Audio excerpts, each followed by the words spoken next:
தற்போதைய அண்மை செய்தி மட்டுமல்ல, மிக முக்கியமான செய்தியும் கூட. விழுப்புரம் மாவட்டம் திண்டிவனத்தில் வீராங்குளம் ஏரி மர்ம நபர்களால் உடைக்கப்பட்டிருக்கிறது. இதன் காரணமாக பல்வேறு வீடுகளுக்குள் அந்த புகுந்த வெள்ள நீர் காரணமாக மூட்டை முடிச்சுகளுடன் தங்கள் வீடுகளை விட்டு அப்பகுதி மக்கள் வெளியேறிக் கொண்டிருக்கும் காட்சிகள் இவை. அது மட்டுமின்றி சென்னை புதுச்சேரி சாலை முழுவதும் அந்த நீர் வழிந்து வருவதால் போக்குவரத்தும் கடுமையாக பாதிக்கப்பட்டிருக்கிறது. திண்டிவனத்தில் வீராங்குளம் ஏரி மர்ம நபர்களால் உடைப்பு. இது குறித்த கூடுதல் தகவல்களுடன் நம்முடன் இணைகிறார் நமது குமுதம் செய்தியாளர் காலிஃபத்துல்லா.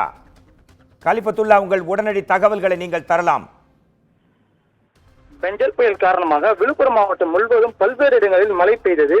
இதனால் நீர்நிலைகள் நிரம்பின. பல்வேறு வீடுகளிலும் விவசாய நிலம் தண்ணீர் புகுந்து கடந்த ஒரு வாரமாக மழை ஓய்ந்த நிலையில் தற்போது வங்கக்கடலில் உருவாகியுள்ள காற்றழுத்த தாழ்வு மண்டலம் காரணமாக விழுப்புரம் மாவட்டம் திண்டிவனம் மற்றும் சுற்றுவர பகுதிகளில் கனமழை பெய்து வருகிறது.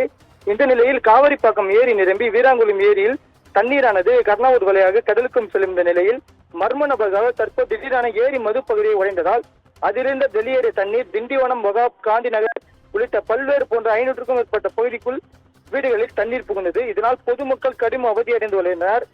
மேலும் பொதுமக்கள் தங்கள் வீடுகளில் மூட்டை மூச்சுடன் வெளியேறி தொடங்கியுள்ளனர். மேலும் இந்த தண்ணீரானது திண்டிவனம் புதுவை நெடுஞ்சாலையில் பகுதிகளில் ஓடுவதால் வாகன ஓட்டிகள் கடும் அவதியடைந்துள்ளனர். இதனால் அப்பகுதியில் கடும் போக்குவரத்து பாதிப்பு ஏற்பட்டுள்ளது.